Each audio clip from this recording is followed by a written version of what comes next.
And hello out there, Caniac Nation. Happy Monday evening. And thanks for joining me for session 74 of Caniac Sessions. I'm Griff, and I'm rolling solo tonight. As you can see, it's just me. I think I've got Sam Driscoll coming in from the Caniac Report. He's going to – I had to call in a favor. AB and I were planning on doing this. Brandyn is obviously in the middle of his move to South Carolina right now. He's probably on the highway as we speak, but and then AB was supposed to join me, and now his power's out or something. So yeah, here we are. I had to call in a favor from Sam. I think he's going to jump in just a minute, but it's obviously a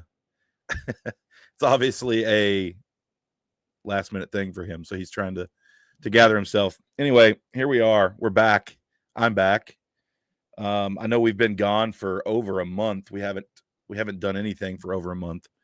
Couple reasons for that. One, work. I'm in tax. I work in tax. So if you know anything about taxes, you know that taxes are due on April 15th. That's tax day. So that's where I've been. It was a little crazier year for me this year. Usually I can pretty much get my hobbies in for the most part.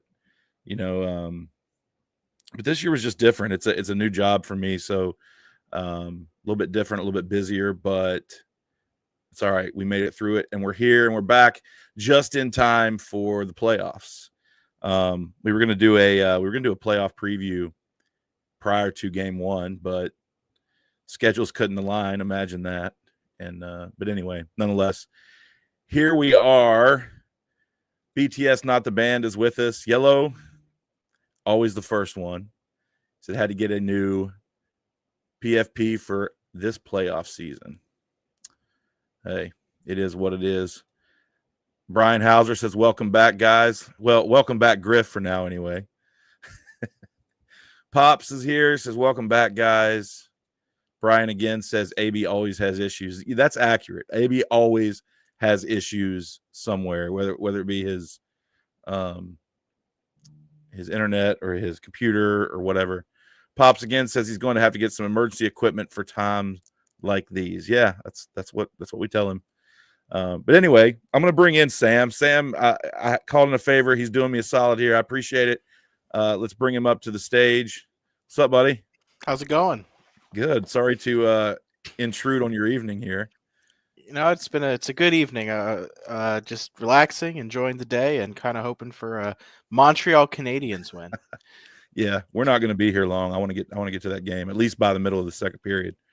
I got the score up here on my other screen. It's still 0-0, but I had it up. Canadians were getting a power play. I don't know if that's over yet or if it's even started.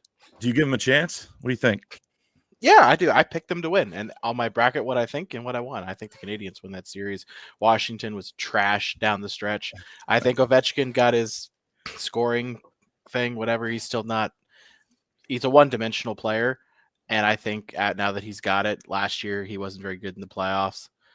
I mean, while I was watching that game, I didn't really view him as noticeable. It looked like Tom Wilson's out there leading the charge, so they're trying to intimidate Montreal. Would be my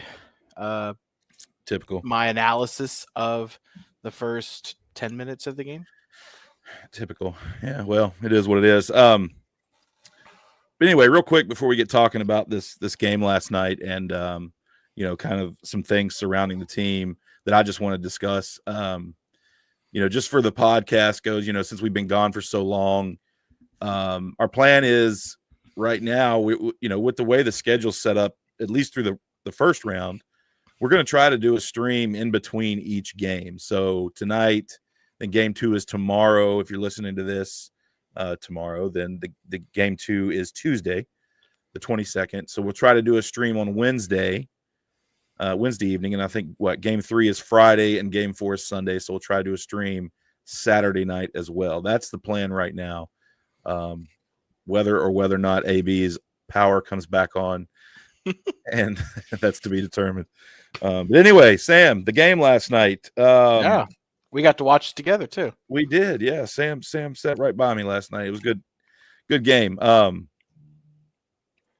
I just excellent, right? We were kind of unsure, at least I was, leading up into the game. The team had kind of been on a losing streak, resting some guys, kind of questions surrounding the goaltending, and what product were we going to see show up on the ice last night? It was kind of, I mean, to me, it was kind of a question. There, but then you try to think back and you say, look, this team always is locked in game one. They always show up ready to play. But then, there's that doubt that creeps in and says, well, they've been bad the better part of 2 weeks. I mean, maybe not bad, but just, bad enough to make you question who was going to show up on the ice. Well, they showed up, absolutely showed up, ready to play. Goaltending was solid. And I thought it was just a good effort from the top line all the way through the third pair of the defense. So, yeah. Totally dominant, I think. I mean, the first period was, it was maybe a little more even than maybe the rest of the game, but Carolina was able to jump out early on the Chatfield goal and then, basically drive play for, I felt like, the rest of the night. I mean, especially in the second period, Sheldon Keefe came out last night after the game and said, absolutely, his words, we were overwhelmed in the second period. And my eyes told me the same thing. Sam, your overall takeaway from the game, just any thoughts or feelings around the game, or you kind of agree with my take here?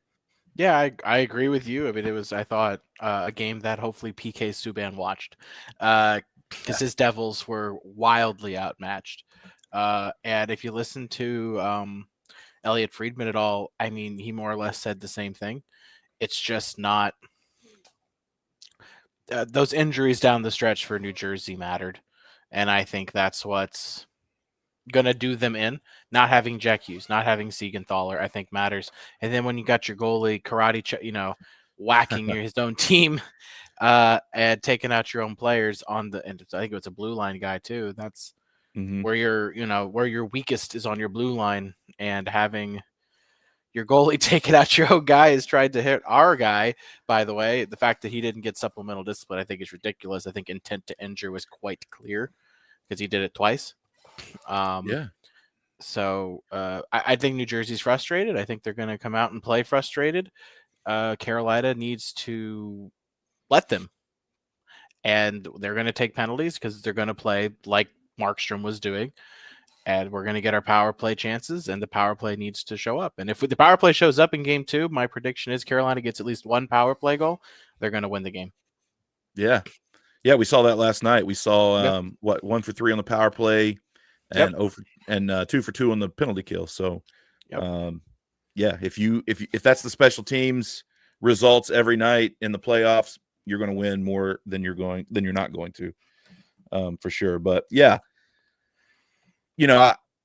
somehow New Jersey led that game in hits. I don't know how. I thought that we were a lot more physical than they were. I mean, maybe we had the better physicality, between the two. The Jarvis hit on Pesci rings a bell. Some of the bigger hits, I think maybe might have been on the Carolina side, but just because you push a guy. I mean, if that's I guess. Maybe they had. Oh, I mean, it kind of makes sense. We were on offense a lot more than they were, so they were going to be more physical. So, if we had more hits, then I'd say, okay, maybe we were trying to get the puck. But I think the fact that we were only 10 hits behind them, I think. Yeah, that was the number I last remember seeing. I mean, we rocked them. They were just.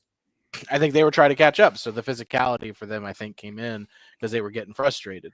And I mean, they were taking runs. Timo Meier got unsportsmanlike conduct. He was slashing, hacking, and hitting. I mean, and I think that shows you, and I think Carolina can now be aware that Devils are going to play a little dirty. And I think that's how they feel they have to play. And I don't think Sheldon Keefe is capable of coaching in that kind of a series. He's used to the high-powered, skilled offense. Right. And without Jack Hughes, he doesn't have that. So they're going to get a little dirty. They're going to hit more. Just let them. That's let them do it. Yeah, because that's not their game either. I mean, they don't usually play like that. I think they know coming into the series they're at a disadvantage, and it's just what are they going to do to kind of swing the advantage to their side. What do they have? I mean, if you look at the rosters, especially with injuries, Carolina takes it there. If you look at, I would say offense, defense, and special teams, maybe not if you take the whole season as a whole, but I think right now on paper, given injury and, you're looking at Carolina with 14 healthy forwards. Yep. I mean, every guy in our, at the NHL level is healthy right now. Plus some. That's and knock on wood. Let me find some. But I mean, that's but if you take both teams and look at it, I think Carolina has the advantage in every single category. And I think New Jersey knows it. I think that came to, that showed itself on the ice last night. And I expect it to continue throughout the series.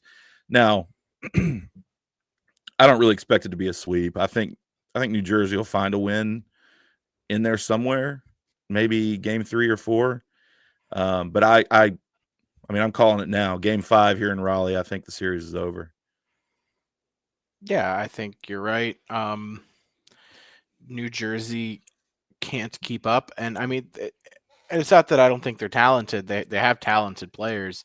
I think you're looking at a team that's just not used to this kind of hockey game, right? They weren't in the playoffs last year. Their players aren't playoff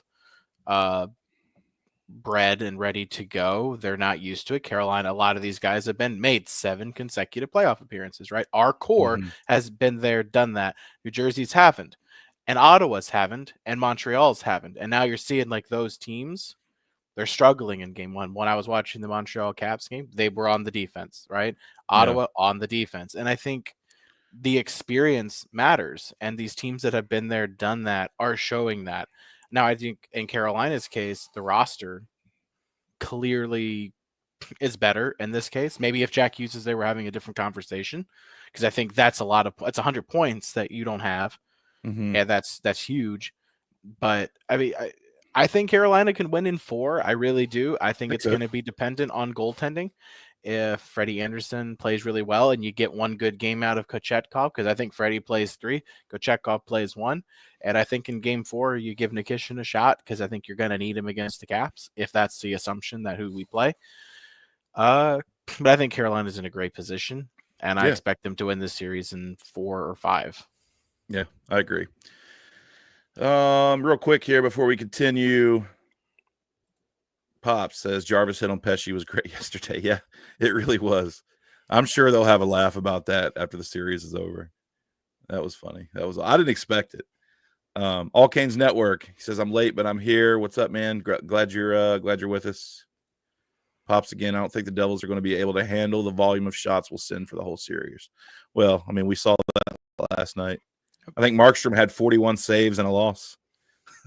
That's crazy. All Canes Network says, well, possibly fully healthy. Hopefully Hall is good. Yeah, so in Rod's media ability today, he said that Hall's absence was precautionary, and that he expects him to be good to go tomorrow. Pops, as long as our goaltending holds up, I can see us going past the second round. We will see. Megan, great game yesterday. I feel like it'll be Canes in 6. It could be, or 5 or 4. I got a question for you, Griff. What's up? I don't know if you listened. Did you listen to Adam Gold after the game? I did. All right, so you heard his thoughts on what would happen if a defenseman is out.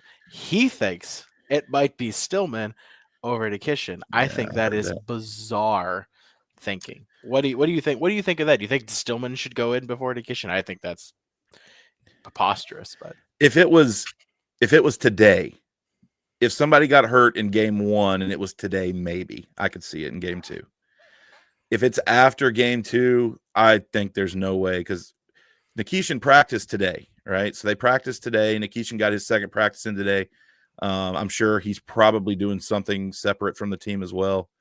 An interesting note that I'm going to come back to, remind me in a minute, about his contract that I saw yesterday. Nikishin's? Yes. Okay. remind me to come back to that. But where was I going with this? Oh, I think they're looking for a reason to put him in. I think Rod wants to give him the shot. I think if someone got hurt, Rod would jump at getting him a game. I honestly do. I know Adam disagrees with that, but I don't know. He likes to take the conservative side of everything. You know, I don't know how to explain it, but I think if someone was hurt, I think Nikishin is your next guy in. Absolutely. I just think you have Nikishin, Morrow, and Fensor. I think are all better than Stillman. I can't imagine you would go to. I just don't know if Stillman's a true. And Adam Gold did say this. He wasn't sure if Stillman's a real option. I can't.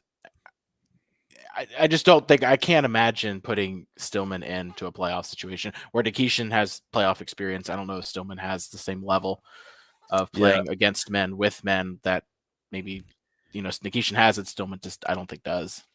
I mean, if you're looking for somebody to just go in and skate around and throw their body around, okay, Stillman. We've seen Stillman do that. He can do that.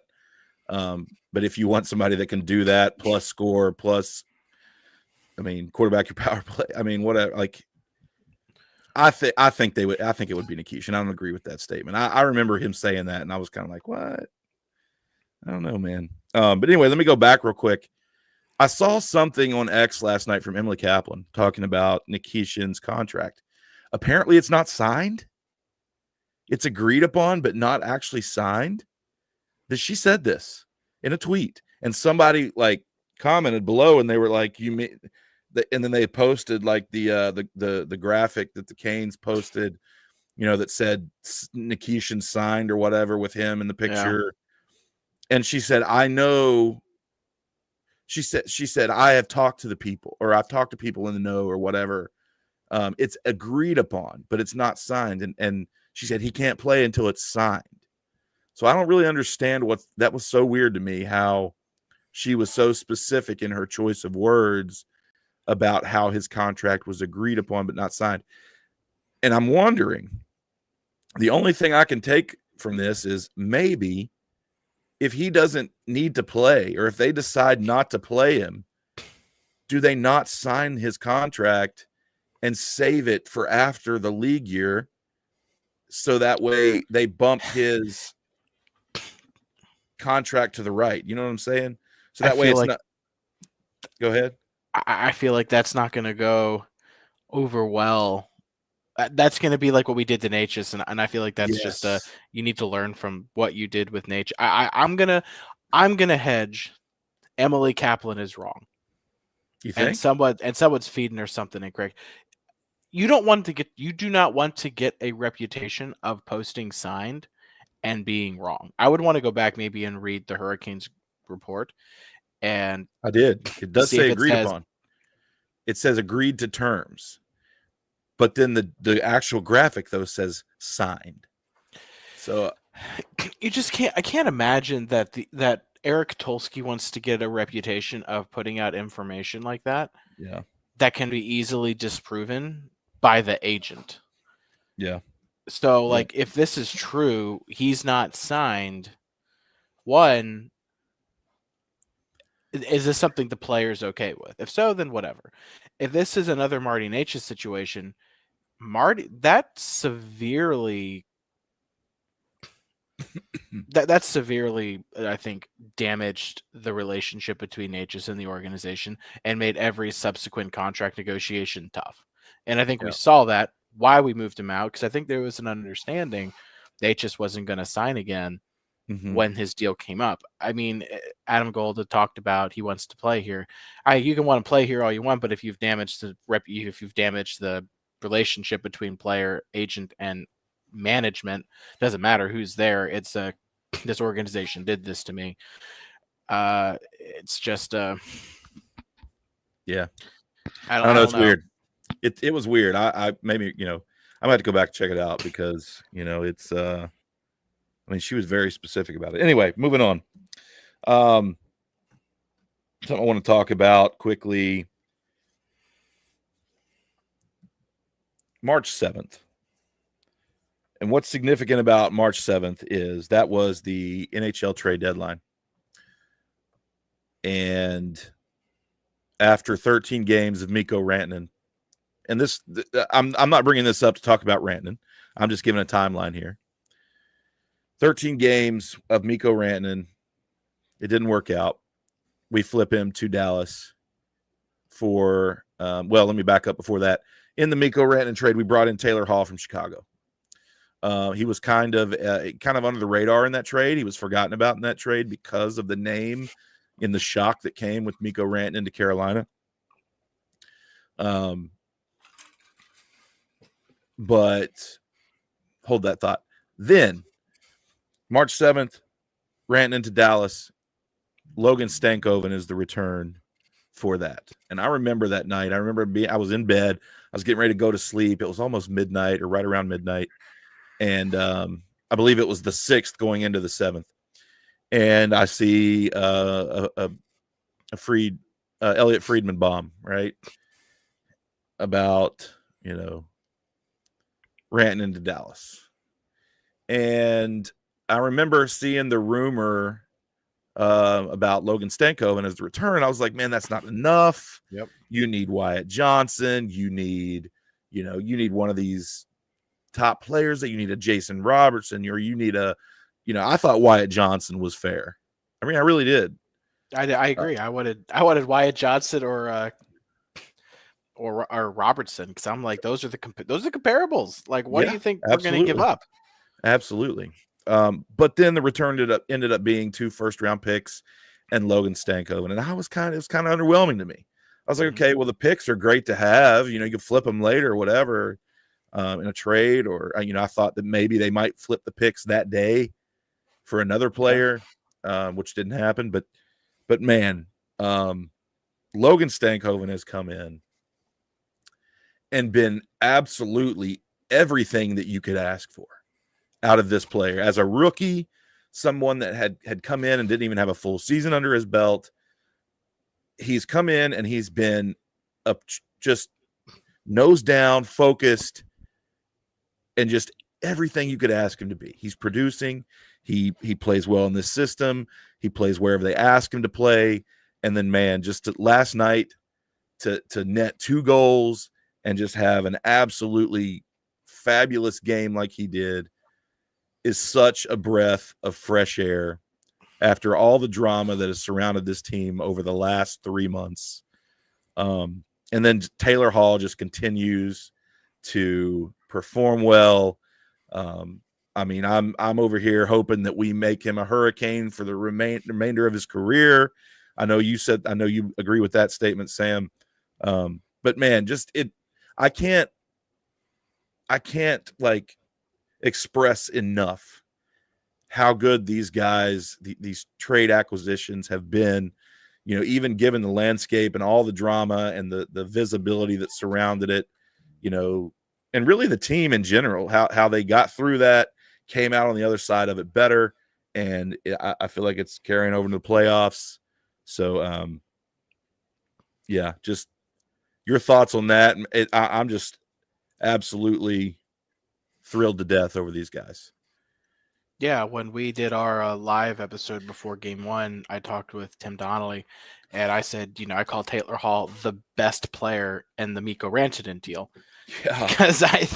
Because from the start of when Rantanen and Hall got to Carolina, Taylor Hall was the better player every game. He wasn't getting the points right away, but he was noticeable. He played physically. He was right there. And I was thinking, Taylor Hall fits really well, and he gives you what was desperately needed, which was an option on the second power play unit, because the second power play unit had like nobody, and that's initially where Hall was. Now Hall had been promoted to the first power play unit. I think he should go back to the first power play unit. Even now, even with the win, I still think Taylor Hall is best served to be there, but I'll trust the head coach on this one. You got a power play goal in Game 1. Until that doesn't happen, let it ride, as they say in Vegas, right? And Stankoven's been excellent. My thought is you give Hall a 5-year deal, lock him up till the end of his contract. I think you do the longer the term, the lower the cap hit. And I think a 5-year, $2 to $3 million contract probably gets it done. You give him security and a long-term deal, he can play here. That cap hit of $2 or $3 million isn't gonna be pennies on the dollar when the cap goes up. And then I think because this offseason you can negotiate extensions for Stankoven and Jankowski, the other guy we got at the deadline who's also been unbelievable. All have been better than Mikko Rantanen was at Carolina. Yeah. And I think the reality is if you can extend Stankoven this offseason, I think you do it. I agree with Adam. The longer you wait, the more expensive the player gets. So I would like to hope we've learned from mistakes that we've made with Aho's contract negotiations, with Chatfield's contract negotiations. And I think we've shown that we did when we extended Aho a year early and Slavin a year early. Mm-hmm. I think your goal here needs to be, all right, let's get Hall done, even if it's during the playoffs. That deal needs to get done. Carolina's track record of once free agency opens is atrocious with UFAs, and you want to get Stankoven done. And I think you can extend Chatfield this offseason too. So again, you have some guys that have a year left that I think you need to work on this offseason. I think Chatfield was a 3-year deal when we signed him, wasn't he? Was it 3 or 2? I don't remember. I don't know. But yeah, how could I leave out Mark Jankowski in this conversation when I was talking? Yeah, totally. I just had Hall and Stankoven written down because they connected for that power play goal last night. But Mark Jankowski too, absolutely exceeded my expectations and probably everybody's. Yeah. Which we're going to get in. Our next topic is the scratches from last night. And it's funny. I'll go ahead and tell the story. We actually, where we sit at in the arena, the Hurricane scratches were literally right above our heads. Yep. Jankowski, Jost, and Stillman were all three. And Nikishin was up there for a little bit. They were literally, I could have thrown a piece of popcorn at him. Yeah, whereas Sam and I normally sit. They're right behind Yeah. us. So what was it? Sam's dad turns around, is like waving at him, gets their attention too. Yeah, Sam Wallace, his dad tells Jankowski, "Hey, I think you should be down there centering Svechnikov and Hall," and he gives him a thumbs up. I thought it was pretty funny, but anyway, that's a good segue into this conversation or this next topic. The lineup. Yep. We talked about earlier. Actually, real quick before we go into the Sam, I see the chat going off out over here about the score to the Caps and the Canadians game. Yes, it's 1-0 on an Ovechkin power play goal. Of course, yes, we see that. Well, he's an empty net and power play goal merchant. It's just, I guess to me, it's just bizarre that teams haven't figured it out. He just stands there. He's the laziest player in the league. And it pisses off Caps fans when you tell them that. I'm like, no, he's lazy. He just stands there. One, he's like 100. Yeah. And I'm sorry. Like, when I watch Ovechkin and I watch Crosby play, I would take Crosby right now than before I would take Ovechkin, because Crosby's playing on all cylinders and every facet. He could score, he can assist. I mean, did you see that assist in the last game against the Caps? I think it was the backhand pass, right? It was like right through the crease. Like, are you 25 again? Like, yes. It's unbelievable. Crosby could probably play another 5 years and it wouldn't break a sweat. I wish he would go to a contender though. Just not Colorado. That would Avalanche fans would just absolutely be like, "I told you so." And I'm like, come to Carolina. He can play Carolina. He can come down here. Play our second center. Take a lot of the pressure off. Play with your old buddy Jordan again. And why not? When Gensel went to Carolina, Sidney Crosby told him, "You're gonna love it there." Like, he was the guy letting him know, like, you're going to a good spot. Yeah. So to think that if Crosby wanted to go to a contender and it would be Carolina, everyone would probably be like, no. Crosby knows it's good here. Yeah, you never know. No, that I don't. Well, see that. He's going to retire a Penguin, but yeah, he's going to go 6 feet under in Pittsburgh, man. Whenever that day comes, I bet he becomes an owner. It wouldn't shock me if he became a part owner. He'll stay with part of the front office. Absolutely, be part of the front office. Yeah, Justin Williams. Yeah, Carolina. Yep, absolutely. All right, so back to our discussion here. Before we do that, I just want to remind everybody that here at Caniac Sessions, we are promotional partners with SeatGeek. So if you're looking for tickets to anything, the playoffs, or I'm going to see Shane Gillis in May at the Lenovo Center. So if you want to check that out, baseball, whatever it is, use promo code Caniac Sessions on your first SeatGeek purchase, and you can get $20 off your first time. So check it out. Helps you, helps us, helps SeatGeek. Also, for those watching on YouTube, head down below, give us a thumbs up, hit the like, and help us out there. Subscribe if you haven't. I know that everybody says that over and over and over, but really do it, please. And then if you're watching on X or Instagram, go ahead and like, share, comment, all that good stuff. And if you're listening on traditional podcast form, make sure you're subscribed. Leave us a rating, review. Be honest. All right. Got that all out of the way. Now, back to the conversation about the lineup. So we talked about earlier 14 healthy forwards, plus 8 healthy defensemen, plus 3 healthy goaltenders, currently in Raleigh as we speak. We learned that we kind of knew Tyson Jost was going to be one of the scratches just because, it's just because that's just the way it is. Like, he started off the year in the minors, then came up, a few times during injury and so on and so forth. So we expected that, but then, we knew when William Carrier came back, and he was healthy, and then, after all the healthy scratches that we had to end the season, the veterans going out with rest, so on and so forth, we knew there was going to be, and it was really between, I'd say, 6 players that I kind of threw out there, between Jankowski, Roslovic, Robinson, Carrier, Stankoven, and who am I missing? And did I say Jankowski?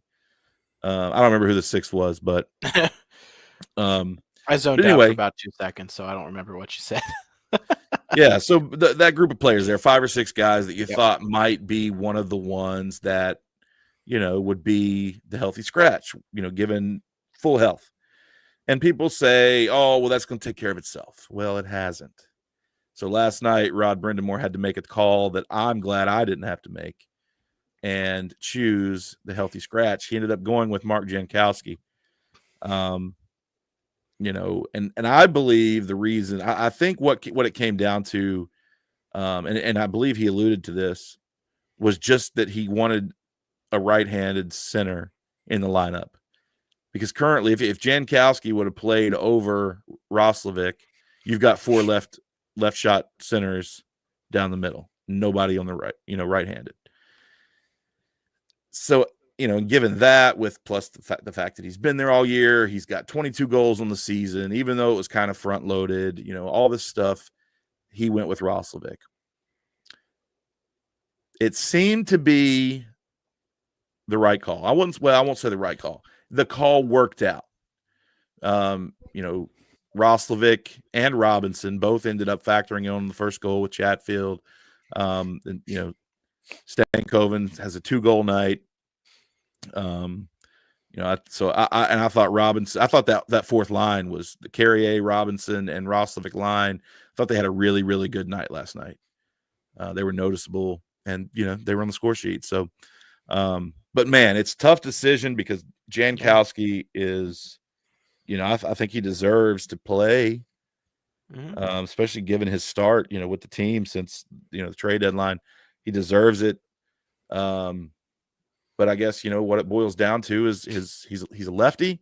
They wanted a righty, and, this team has a ton of guys that can kill penalties, not so much on the power play side of the house. And Roslovic's somebody that you can put on your power play. So I think that's why we saw that decision made. Do you agree with it? Would you go another route? Curious your thoughts. So my view of it was I would have kept Roslovic in as well. My healthy scratch would have been too much of, I know you won't agree with this, I would have scratched Robinson because when I look at Robinson and Jankowski, I'm like, okay, these are 2 guys who have pretty similar games, net front guys. And Jankowski has something that Robinson just doesn't have, which is size. And Jankowski had a little bit more of a scoring touch. So I would have put Jankowski at center with Roslovic on the wing. And then when you played that side of the faceoff dot, you throw Roslovic into the center, right? You got 2 guys who could take draws on the line, big guy. Now, I'm not saying like Robinson's not good, that's not the comment that I'm trying to make. It's just that I didn't want to take away power play options from Roslovic. I didn't want to take out Carrier just because of what we've seen him bring all season. And then I felt of those three guys, Robinson was the odd man out because I felt like down the stretch, Robinson was the more clearly guy who just kind of disappeared a tad down the stretch. And I felt Jankowski just stormed onto this roster, had almost 10 goals in his time with us. Like, it was insane. Yeah. And I felt like that earned an opportunity when you have a guy like Jankowski and a guy like Robinson who play very similar game. But I felt like Jankowski had a little bit more of a scoring touch to him. I won't be shocked if we see Jankowski in New Jersey, because I also believe a factor of starting the Roslovic, Robinson, Carrier, those guys over a Jankowski in for one of them, is Rod got to dictate the matchups. Mm-hmm. And I think when Sheldon Keefe gets to, I think that line has a possibility of being abused because Roslovic's a very bad center. Like a very bad center. Like down the stretch, he was the worst center by a country mile. So I think, and when you put Jankowski in there, Roslovic can play up in the lineup, but on the wing. Jankowski can play up in the lineup, but at center. So, if you have to, Jankowski can slot in, but like Sam's dad said, between Hall and Svetch and not miss a beat, and then you can bump KK down or shift things around. I think Jankowski gives you some more flexibility on the road to make Sheldon Keefe have to think about it. I agree with that. I like that. You have Jankowski in there on the road, kind of a little better, well, a lot better defensively than Jack Roslovic, and maybe Robinson as well. Robinson, I think, would be the better defender as well. So, maybe if Keefe tries to exploit that line and you shore it up defensively, then maybe that helps out. Yeah, I kind of like that. And the guy I would scratch would still be Robinson in this situation. Robinson over Roslovic. Because what I would look to do would be you can shift around that second and fourth line and jumble it up a little bit to make it more like, oh, I don't know if we can really abuse that line, because Jankowski can defend really, really, really well. He's a big guy, so if they get stuck out against the Hishe line, I trust Jankowski to get it done. But when it's Robinson, Roslovic, and Carrier, that gives me pause, because Roslovic is just not. He doesn't play that kind of game, and he's the weak link in that line by a lot. But if you put Jankowski, and he's playing center, but if you put Jankowski at center with Roslovic on the wing, Carrier on the wing, I'm a little bit more comfortable with Roslovic in a position where he might not be set to be exposed as bad. Yeah. I don't know. I don't know if there's a right answer. I don't know if there's a wrong answer. I think they're all deserving. I think all four of them can play. But it's the playoffs. People get hurt. Jankowski will play. Nikishin will play. If this team goes deep, those guys will play. Kochetkov will play. It's not because the other guys don't deserve to come out of the roster. It's because I don't know a single team who's made it all the way to the Stanley Cup Finals who hasn't been banged up a little bit. Without some kind of injury. Megan Schoen, I think I hope I said your last name right. Schoen. Anyway. She says she's also wondering if they swap out players on the fourth line, like game 2, it could be Jankowski instead of Roslovic. So she brings up exactly what we're talking about. And she says she also wonders the same with goaltending. So we'll go into that. Freddie, obviously, really good last night. You can say what you want about the goal allowed. However, it was a really good shot. He was out of position. I don't know if he was quite expecting it or ready for it, but it gets past him.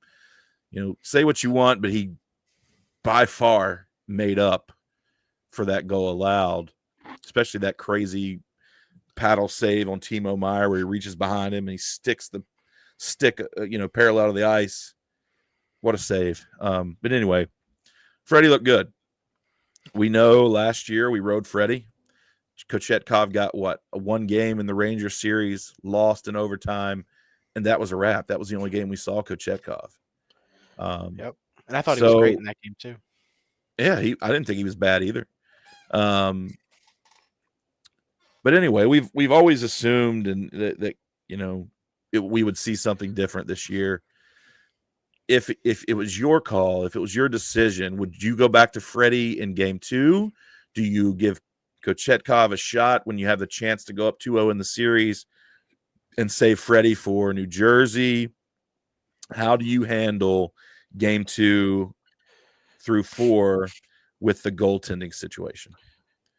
So it's been tough because I've been thinking about this, and a lot of I didn't know the answer to this question before game 1, and my view was, how did the team play in game 1?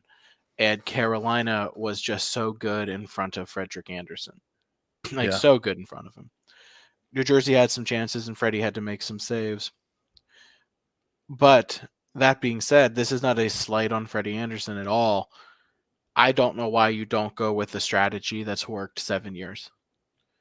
And why we haven't tried it at the playoffs yet, I don't really know. I don't know why it's not something other teams might consider trying. I go to Kochetkov in game 2.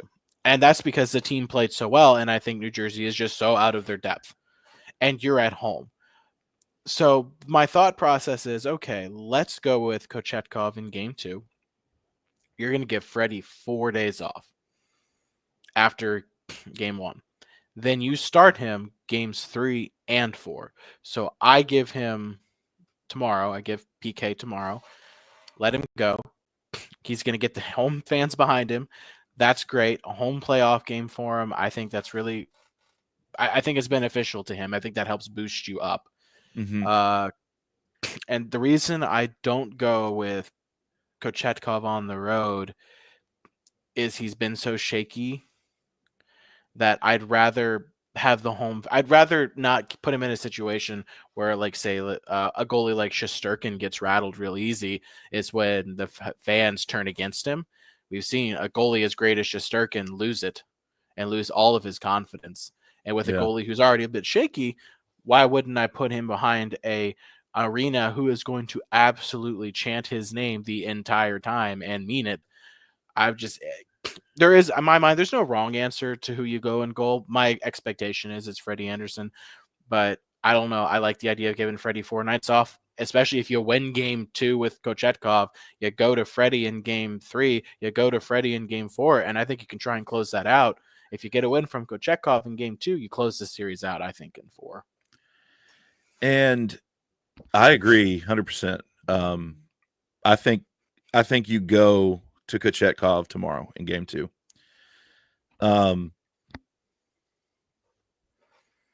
Something tells me that he might come in and be locked in. You know, he's known that he'd be the first one to tell you that he's been playing like trash. Yep. Guarantee it. Yep. And he didn't get the start in game 1. Okay. So if he gets the shot in game 2, he has everything to prove. Yeah. And I mean, it's not like we've never seen him shine in big moments, because we have. He tends to shine in big moments. It's the moments that don't really matter where he falters, in my opinion. If you see him go up against goaltenders that he's watched his whole life, the Shesterkins, the Sorokins, the Vasilevskis, you know, his countrymen that, you know, that he is basically compared to in his own world anyway, you see him rise to the occasion. You saw him several years ago? Was it 2 seasons ago where he won an MSG to close out the division? That was like 3 or 4 years ago. I don't remember. 3 years ago, I believe. Big game against Shesterkin. I mean, and that was the year that the Rangers, I think we ended up losing to them in the second round, or maybe that was the year they lost to the Devils in the first round. Anyway, you know, they were a good team, and he goes into Madison Square Garden and wins. And you know, he rises to the occasion, I think, in the big moments. So if you give him game 2, I bet you, given the fact that Freddie started game 1, the fact that he's got something to prove because he's been playing like trash for for a month, and you know, I just think that he can, you know, and the size of the moment. I think he comes in and I think we see one of the best games out of him that he's had in 2 months. I think it could happen. And then you've got a 2-0 lead. Like you said, Freddie gets 4 days rest, and you go back to Freddie on the road in in Newark. Yeah. And then you've got the chance to close them out. So yeah, I agree. We'll see what Rod does. Like you said, The other option, I think it's one of two ways. What we just said, Kochetkov goes and Freddie closes out the last two. Because I think then you sweep. If Kochetkov gets a win, I think Freddie's dialed in because he wants to keep the net. He finishes it out. The other option is, and I think it's the only other way to go, Freddie goes tomorrow. So you've got 2 starts from Freddie. You have 2 days off. He goes again Friday, but then Kochetkov has to go in game 4. You don't have a choice. Because you can get away with it because you get those 2 days between tomorrow and Friday. That's the only other, in my mind, feasible way to go. Freddie gets 3 games either way. I just think it makes more sense to give him the 2 in New Jersey instead of giving Kochetkov the 1 in New Jersey. Or if Kochetkov comes in and absolutely stands on his head tomorrow, say he plays game 2 and he stands on his head, go back to Freddie in game 3.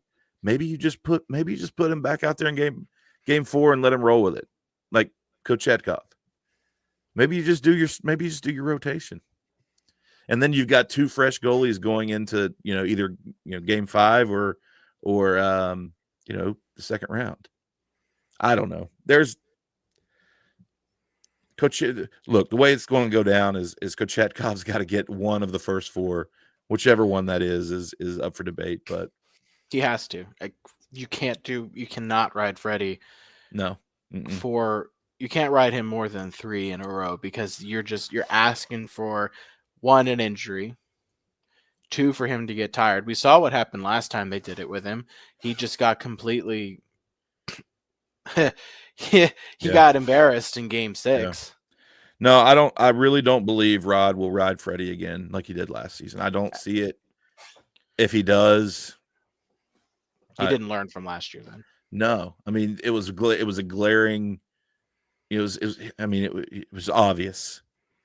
So, but I mean, it just depends on how PK plays too. So anyway, I got a couple comments to get to, and then we'll get out of here. I want to go watch this game. It's still 1-0. 14 minutes remaining in the second period for the Caps and the Habs. Some comments over on Instagram. We can't bring those up on the screen here, but actually they logged off, so I'm not even going to get to them. Yeah, whatever. I'm not going to answer his questions. He logged off. Over here on the YouTube side, though, Pops says Dallas fans want Stanky back. I hear it all the time in the chats. I do too. It was all over X last night and today after his 2-goal game. Pops says Freddie at home, Piotr away during the first round. I don't know. I don't know. I don't know what the answer is there. He says, I agree with you on goalies, but in round 2, we can handle New Jersey. I don't think it's really a matter of Freddie can't handle it. It's a matter of, or we can't handle New Jersey. And it's not that Freddie can't or Kochetkov can't. It's Freddie Anderson's body cannot hold up. Yeah. Under that much of a workload. He's 35, I think. Mm-hmm. And for a goalie, Marc-Andre Fleury is the exception for goaltending age. It's Freddie Anderson's at the end of his career. Yep.